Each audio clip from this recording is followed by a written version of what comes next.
Most of the clients I've talked to in the last 60 days are down 40 to 60% from last year. Why? A lot of hurricane clients have lost that spike of fresh, low-hanging fruit. But a lot of guys in the Midwest or the Northeast that are doing hail just haven't had the storms this year. So what are you going to do if you're not 5 Mile famous? Hey, how's it going? It's Tim Brown, and this is the Hook Better Leads podcast. And today I've got Jason Burg and Jim Greer on talking about MRP and DRP and why you should build them out within your business, but also why relying totally on only door-to-door for a storm restoration roofing contractor might be a mistake. I'll let you guys introduce yourselves before we get into the main content. Go for it.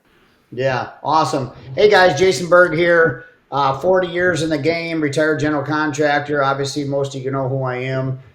Do a lot of consulting. I have a national maintenance and repair program. Do a lot of merger and acquisition to buy and sell companies. And my job right now is just to reach back and help those and provide value for clients that want to take and grow their business, sustain their business, or to have multiple options on how to leverage their relationships into other revenue streams. And so that is a multiple of different options in the cost-effective building solution side, the retail side, homeowner association, property management. But the number one option for you, if you follow my direction and come into the managed repair, direct repair, is going to be the number one option for you to have recurring revenue streams with multiple different carriers so that you can stay in the space that you've been door knocking in for decades, and you can actually achieve the multiples you're after and have recurring revs so that you can have a strong evaluation for your business. The number one consultant in the United States is my good buddy, Jim Greer. He's a mentor of mine. He's a friend of mine. He's a partner of mine. He's in Orlando. We've been knowing each other for 19 years, and we've teamed up this year to educate and help those who want to grow their business. Jim, I pass it off to you. Well, thank you, Jason, and Tim, thanks for having us. My name's Jim Greer. I do business consulting on the B2B side, and I've been doing it for over 40 years. And we have built relationships with most of your major insurance carriers, as well as, condos, apartments, other stuff. But what we found is that a lot of roofers will shy away from insurance work because they're afraid of it or they don't understand it. And we just want to help dispel some of those myths today to let them know there's a golden egg sitting out there if they want to get in on it. There's plenty of work. So we'd be glad to help any way we can with sharing that information. This might feel like a controversial topic, and feel free to comment below if you disagree. But is D2D a sustainable business as the primary function of growth for most roofing contractors today? If you truly believe in what you're doing and you want to be the best version of yourself and you want to build a great organization, there's no other place to do that besides the Roofing Academy.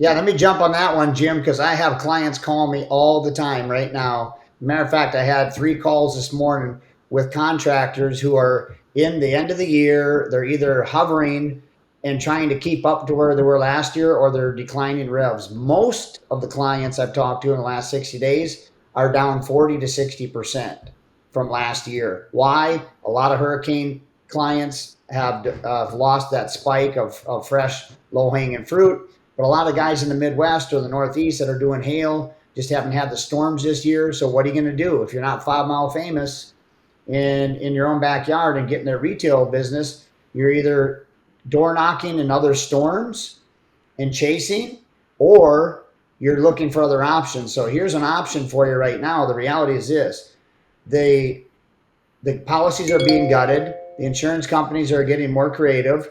There's more restrictions. There's assessed percentage deductibles on almost all the different claims now, including hail. There's a hail claim in Texas right now in Corpus Christi. It's 3% deductible. You can't give free roofs away anymore. I'm sorry, that business model is dying. And I can tell you this, in 60 months, it's dead. It's gone.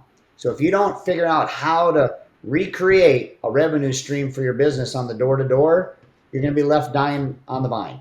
That's fact. How many months did you say? 60.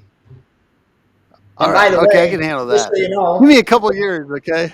yeah. And by the way, just so you know, how do I know this? Because I've watched the trends myself in Florida. Everything starts here in Florida and it starts to trickle into other places. There's ACV only for roof. There's roof only, right? There's percentage deductible. Uh, there's a lot of different restrictions that are already happening in multiple states. People already know about this. They just unfortunately haven't dealt with it on a personal level for some of them, but everybody's feeling it over the last 24 months. And it's like I wanted to make the thumbnail of this is door to door dead, but I think the extremes kind of confuse people because the extremes would say like obviously it works. It's just you got to build out other pieces. And if you don't build out other pieces, if you don't get locally famous, if you don't learn to play nice with carriers, you may not grow. It's hard to grow. And like, yes, you've seen, I think it confuses people because there's these giants that grew off of door to door. Yeah, yeah, but they know it. The guys that came into this business a long time ago, they've seen the writing on the wall for the last 30 years. They know that it's more and more of a struggle. And most of these markets right now are turning into a door knock retail. It's not a door knock contingency for a lot of people. And anybody who wants to challenge that, great. Maybe your market's not there yet, but the reality is it's coming. You don't think the carriers are trying to figure out a way on how to avoid the contingency door knock, free roof? Don't kid yourself. Yeah, and Tim, as a business consultant, not a roofer, as a business consultant, if you look at a business and you have a service area that's a finite area, let's say you're covering 3 states, you're still covering 3 states. If you're only dealing with 30% of the revenue in 3 states and you're leaving 70% sitting on a table somewhere else, it's not a good business model. You have to have a diverse income stream from multiple segments inside of your service area so that you can be a healthy company. And it doesn't matter whether you're a pet groomer or a roofer. If you don't have a steady, reliable stream of business, you're going to be feast or famine. So if you look at the D2D model, you're feast or famine. When the weather events occur, man, it's gangbusters. And when there's no weather events like this past year, you're slowing down. Now you got to fill in those pieces. Well, why aren't you building them while you're doing gangbuster work, building out the other parts of the pieces? And that's what Jason and I are trying to get people to understand. It D2D by itself, without bringing in the whole ecosystem, it's going to be difficult. And when you go to sell a business, if you're only based on your marketing dollars and that's weather driven, the value is a lot lower for the business. And Jason, you do a lot more of the P&E with the roofing business. Maybe you could touch on that. Yeah, recurring revenue streams is and the management team are some of the top qualities that investors are looking for. And so recurring revenue stream is not attached to a store model. It's just not. It's not sustainable. So you're going to have the bell-shaped curves. If the work is there, yes, it's great. But if the work's not there, and a lot of people in the last 24 months have felt this nationwide. There's a few hailstorms in the middle part of the country this year, but ultimately 80% of this country wasn't touched. This is the lowest amount of claims nationwide in 10 years. Matter of fact, it's worldwide this year is the lowest. And Jim, you have direct access to that, to all those numbers. So where's that climate change when you need it, you know? Exactly, right? So, I mean, think about this. I mean, if you're a hailstorm guy, you're always looking for that big hurricane, right? Because then they can jump in for emergency services and get that quick low-hanging fruit cash. That's not there this year. So what's your next opportunity? August of 2026. And then you better figure about 90 more days to cash flow. So if that's your business model, I'm sorry, you're looking for something. And we've got the solutions, and they're right here. They're easy to get into. The first step is that you just have to call us, and we'll explain exactly how you can get into these programs. And nobody has more connections in the country than Jim does for managed repair and direct repair. let's just caveat all this for 1 second with we're about to talk about insurance companies. So some of you who are easily triggered and want nothing to do, and this, hey, Jason, you know that's a big part of this industry that says I don't want nothing. They'll say it that way too, though. I don't want nothing to do with these insurance companies and their bullshit. It's chess and checkers. Tell me why they should adjust their thinking if they should. Well, they've been misinformed because there's a lot of great programs out there that they don't know about, right? And so the reality is most people know of a couple different TPA firms. They know about a couple direct carrier relationships, but there's hundreds of them. People don't know about these. Jim has over 2 million contacts, 2 million in this space.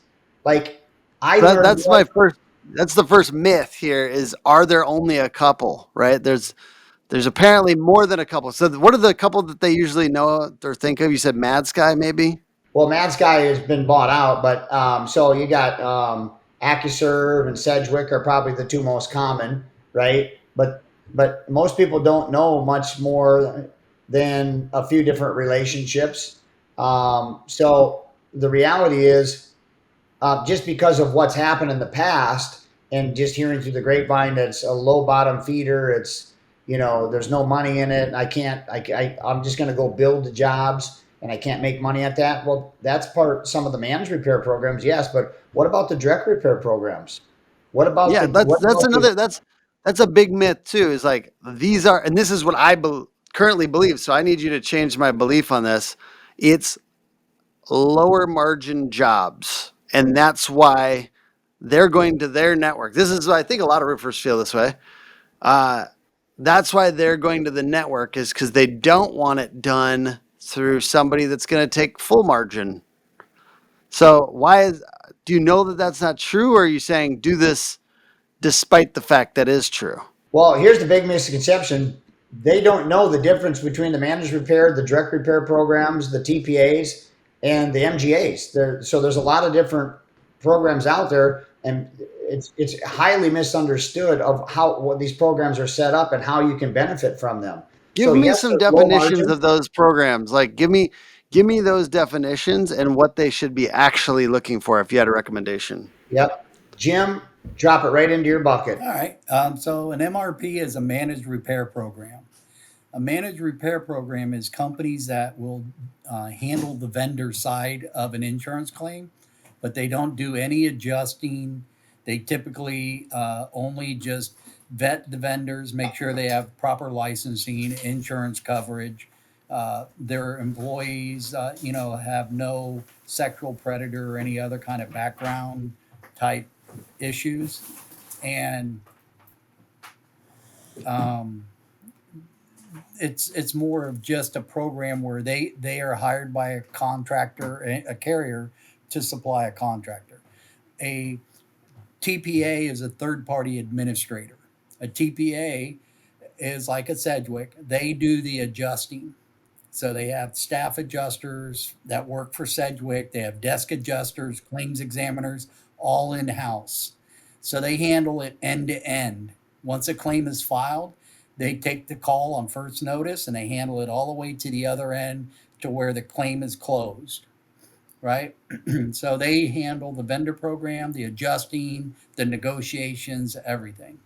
Then you have a DRP, which is your direct repair program, and that is where you're actually working for the insurance company itself. You're working with the staff adjusters.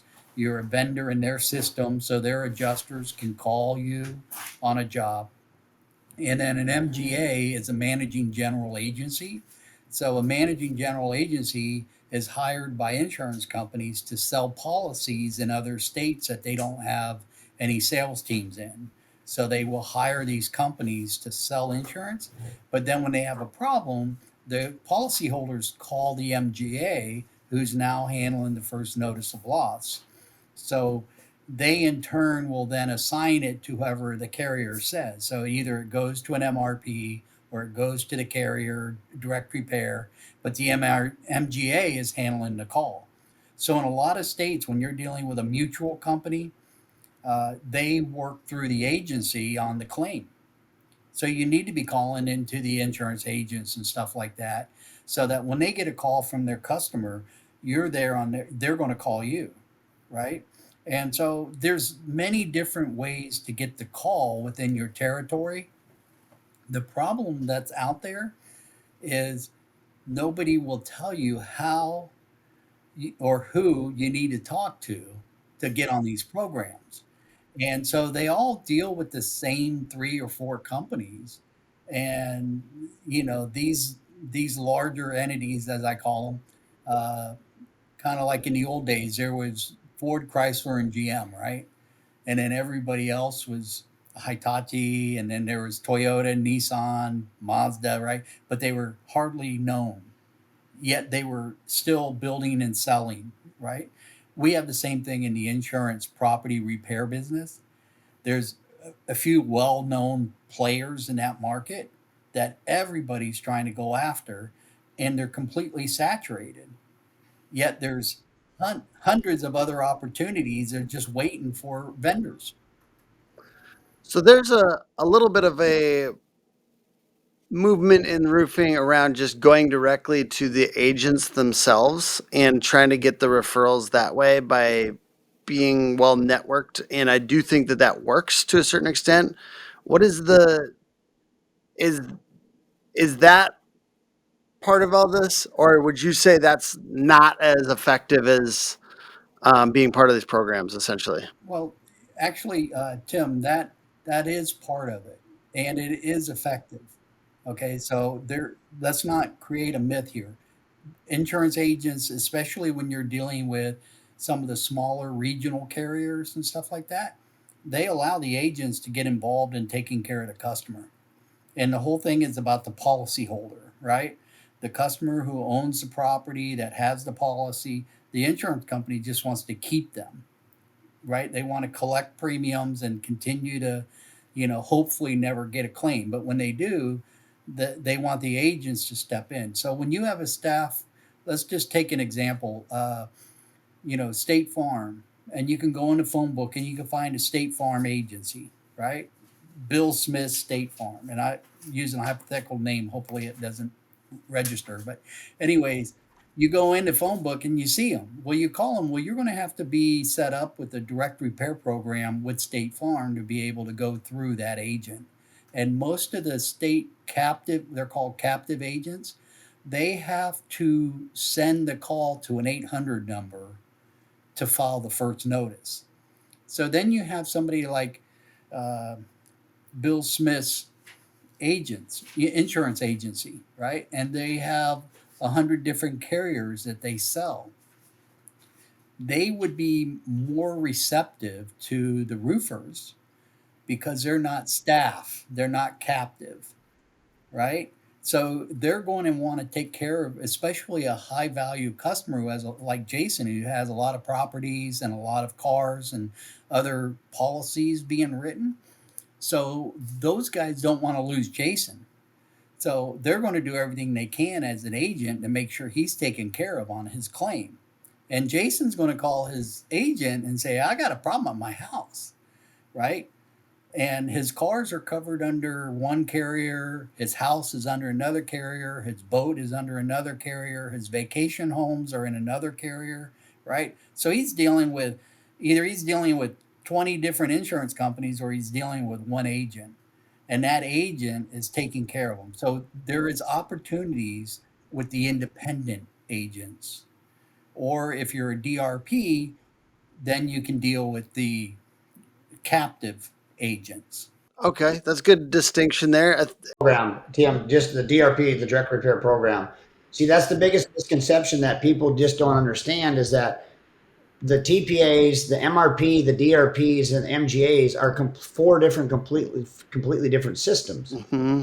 So which one do you need to get into so that you can attain the high margin direct to the carrier and be so you can do the adjusting and you can scope the loss and you can follow protocol like we've always done. There's so many experienced and great companies out here in the country, but if the same thing that they're doing now, they could do direct with the carrier, if they get in one of these programs where they can still get those 35 to 40% margins.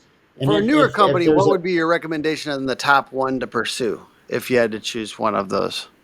Jim, perfect question. Okay, so the easiest ones to get on will be your MRP because they don't do the adjusting.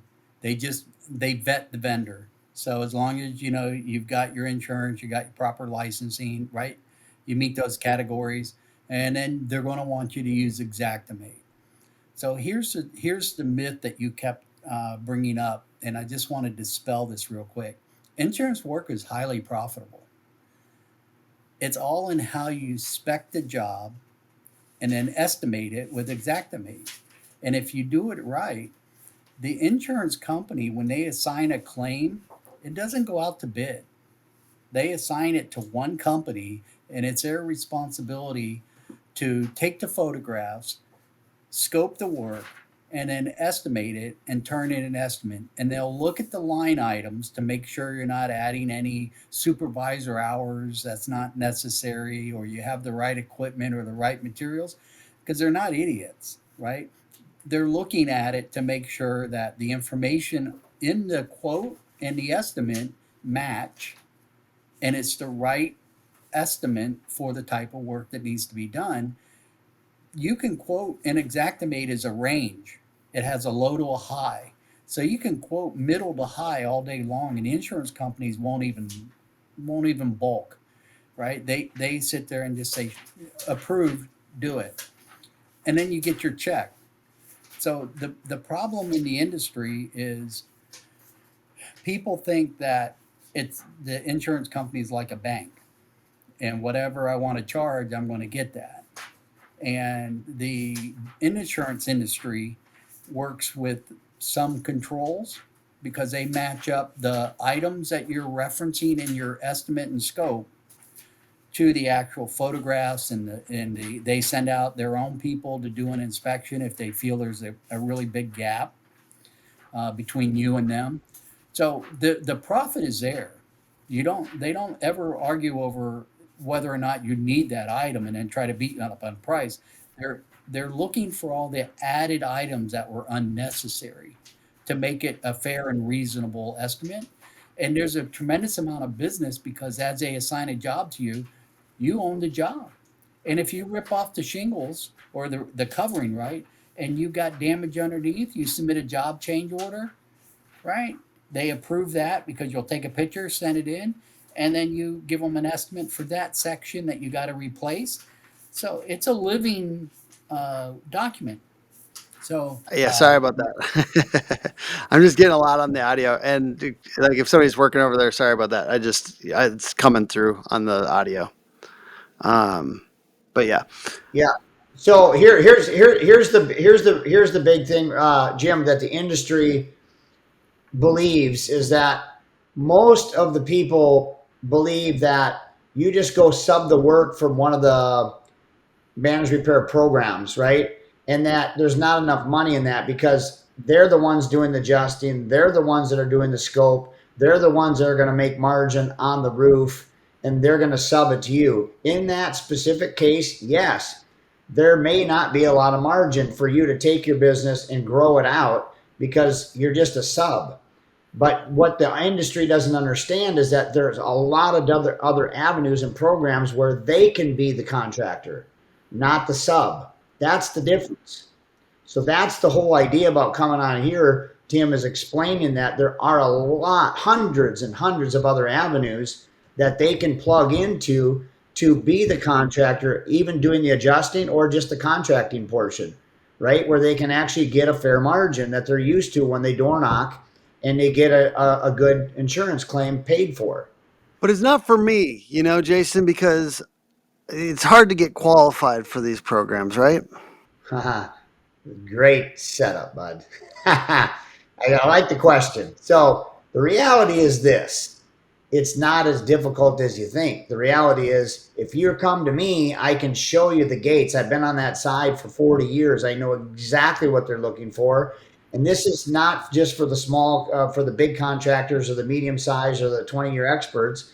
that smaller companies can get into this too if they have expertise in the steep slope and the shingle, whatever their niche is. It doesn't have to be shingles too. It could be commercial. It could be Brava, hand split. There's specialty roofs in there too. It could be building envelope guys in general that are full GCs that do window siding, roofing, gutters. Like, you can sign up for the different thing. Whatever your expertise is, you can get work from that because you're going to be graded, you're going to be scored, you're going to be audited. And as long as you do good work, I can show them exactly how they need to set up to get in with Jim's program so that he can put them in the best place to be successful. So this idea of it doesn't apply to me. Like, where else do you see contractors essentially saying no? Maybe it's like, this is one way I could grow my business, but there's just so many other ways that I feel like I have more control of. I think that might be a thing. Contractors want to have control, and some of these programs feel like they have less control over them growing their business because now I'm beholden to this program. Doesn't feel like the destiny's in my hands. Yeah, and a lot of that comes down to, it's probably a lot of extra paperwork. I don't know the channels to get into, so I'm not even, just from what I've heard from word of mouth, that there's not a lot of money in it, and that the carriers is ripping me off, and that I'm fighting with them every day on my regular door-to-door business. Like, why would I want to do business with these guys? So there's a lot of, I think, tainted misconceptions of why people actually talk themselves out of the opportunity. How much time, like, okay, so I know that coming to you would be a great way to get started with this stuff, to get the information.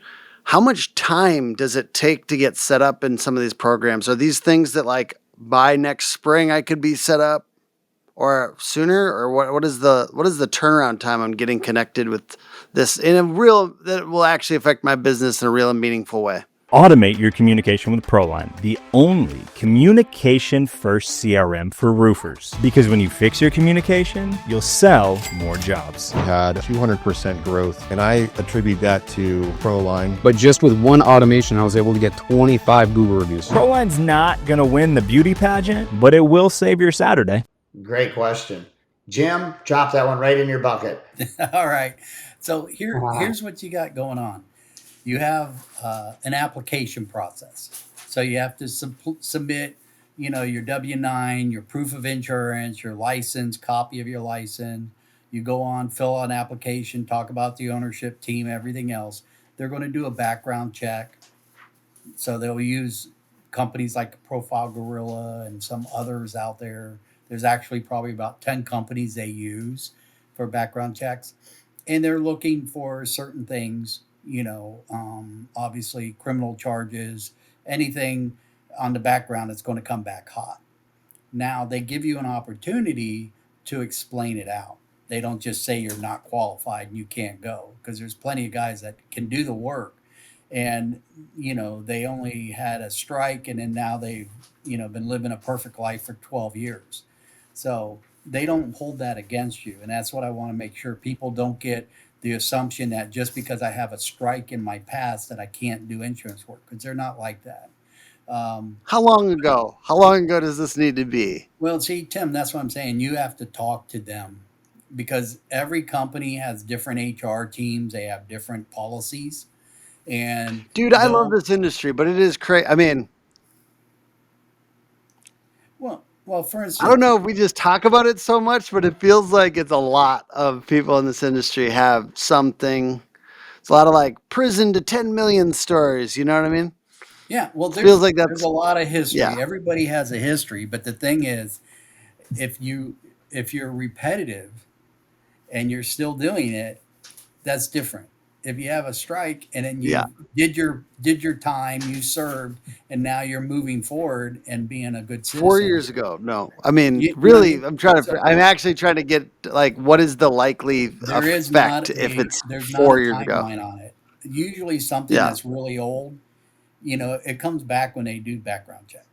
So, but if you haven't had anything recent, it's probably just not even going to be brought up. But what they do is, by the time you do your application and you go through that process with your management team, okay, you may be looking at a month to 45 days from the application filing to getting everything approved. And if there is something that's hot and you got to figure it out, you may have an exception there. But most of the time, it's usually 45 days. Then once they've gone ahead and approved you, then they'll set you up for onboarding. Onboarding usually is webinars and Zoom type training, and they talk about their system, how it works, what's expected of you, right, et cetera, et cetera. And you'll have probably about a couple of weeks between the application approval before the next onboarding class, because they do them at certain times on a schedule. And then once you jump in and do your onboarding, then they get you set up and they get you approved, right? You may have anywhere from 90 to 120 days to get through that process. It's a But great after time of the that, year to do this. Then essentially, like exactly, this is exactly. the time. Exactly. Like some people just Exactly.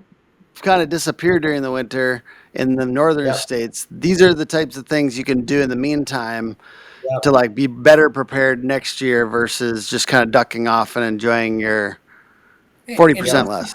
most of the application is done online now.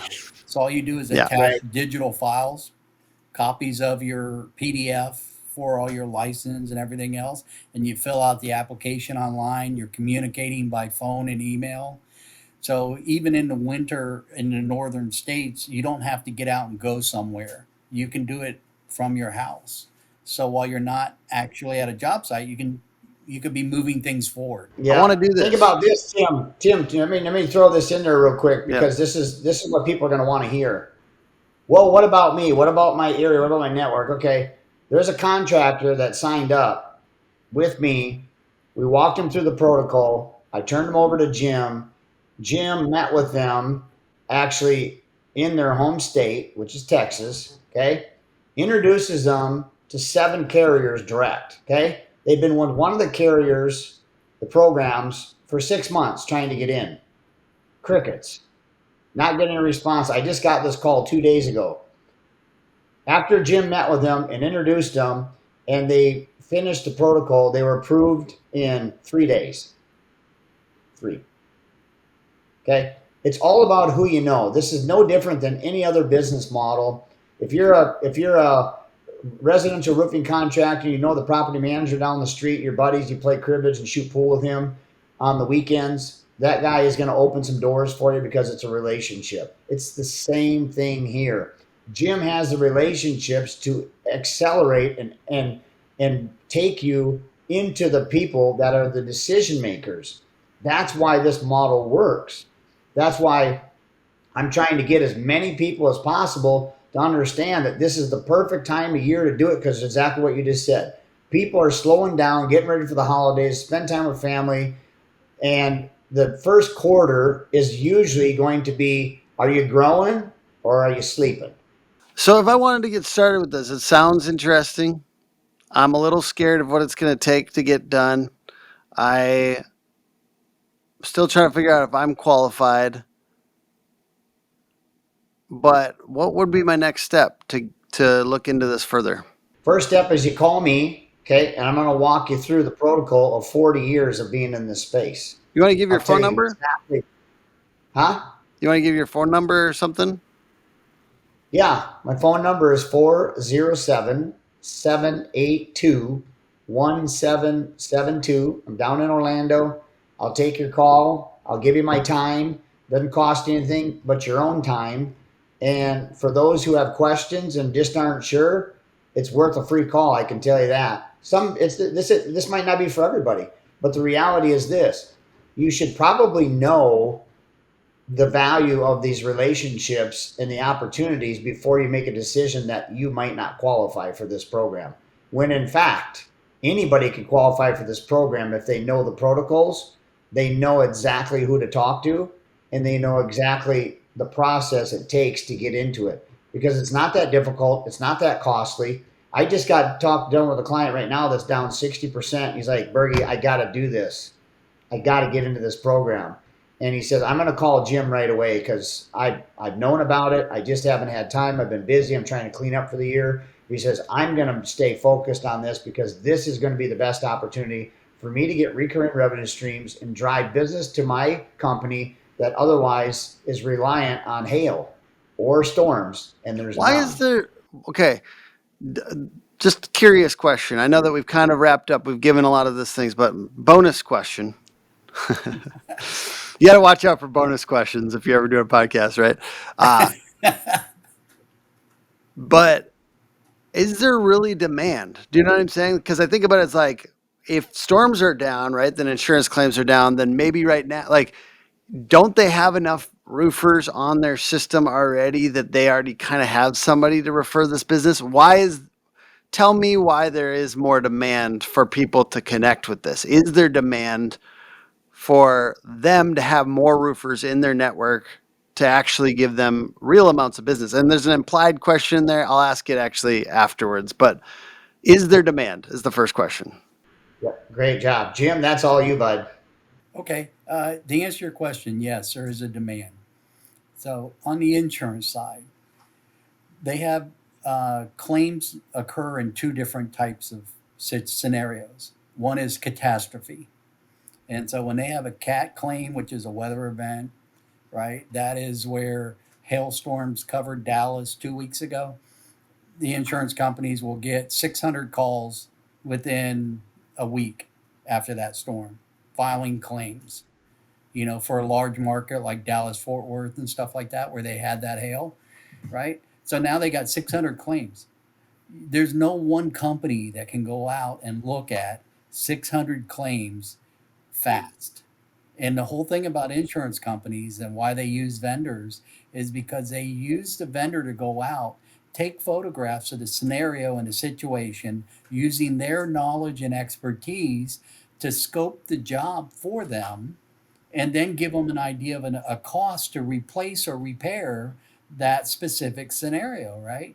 So when you only have 6 roofers on your program and you suddenly got calls for 600 jobs, you don't have enough manpower. Second, the other side of the coin is what they call daily work, right? A daily claim. So your house has a tree that got struck by lightning and it fell on your home. So now you have this damage from the tree. Well, that's a daily claim. It's not tied to a storm or a weather event, even though lightning caused it, right? They get those all day long. So you got to look at places where a frozen pipe, right? Or you have ice dams up north when the snow comes and you get this ice buildup on the house that creates a problem with the roof. A weak roof will fall, crack off. You'll get mold and mitigation inside from the water seeping in. So these are the everyday stuff. A candle gets knocked over, catches the curtain, and puts half the house up in flames. A kitchen fire. Mm-hmm. They're daily Yeah. occurrences, right? If you And were this to work join one is of these readily programs, available. Huh? yeah. Sorry, I didn't mean to interrupt. If you were to join one of these programs, like, I often think about opportunities of $1 million or more. Like, if this channel could get us $1 million or more a year, is that realistic or possible through these programs for most people, or is it less than that? Yes, it's very possible because of the dollar amount of your individual job. A typical roof, residential, 2,000 square feet, shingles, asphalt shingles. You may be, depending on the states, anywhere from $20,000 to $50,000, right? Depending on your materials, your location, right? And the thing about insurance is they have to restore the property to its previous uh, quality. So if they had builder grade versus custom, so if they have like custom architectural shingles or something that was unique, they have to replace it and restore it with the same type, right? And so there's a tremendous opportunities to hit $1 million easily. And if you're doing multiple states, I mean, it's easy to hit 10 million because there's that much business out there. There was over $47 billion in 2024 that was filed for property claims. That's just property. That's not automotive. That's not healthcare. $47 billion was spent on replacing homes by the insurance companies. So there's a tremendous amount of money out there to be made. So I think the biggest myth that I've had in And my also- mind is that when you go to these programs or insurance companies directly, that they're trying to get this work done at the cheapest amount possible, but really they just need to get it done and they need more connections. Actually, they need more connections, which is weird, I guess. Because you think of roofers and a lot of these contractors as just being so plentiful, but in times of high volume, they need these contractors. We're necessary. Exactly. That's exactly right. Roofers are very necessary because if you can't shore up the roof of the home, the rest of the interior is shot. It looks like Jason had to jump off, but I appreciate you being part of the show. Thank you so much for taking the time.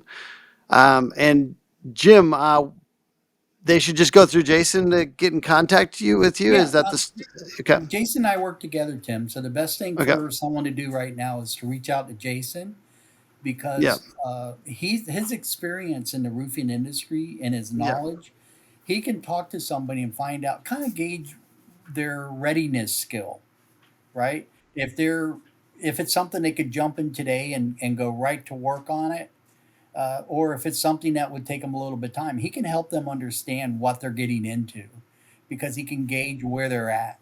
And that gap analysis that he can perform is really helpful because by the time I get involved with the people that Jason and I are trying to help, I'm already confident that they have all the internal systems and tools and people to be able to take on the work.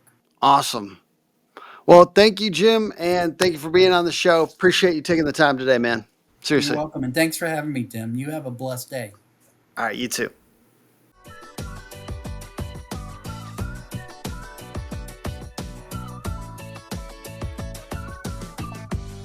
Join us January 5th through the 7th at Oklahoma City Convention Center for RoofCon 2026. It's going to be amazing. I hear there's somebody special that's going to be keynoting there.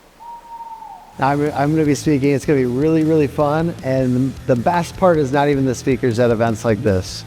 Bringing the roofing industry together, talking about all the most cutting edge technologies and new methods, the best people in the industry sharing great information as well as having community. That's what it's all about, having community and creating relationships. So join us. That's January 5th through the 7th at Oklahoma City Convention Center. They're so thorough with every detail of the website. Working with Hook, the design is probably 50x better than any other design I've ever had. Their team is super communicative, and I mean this genuinely. I'm happy to pay you guys to work with us. It's been a tremendous experience.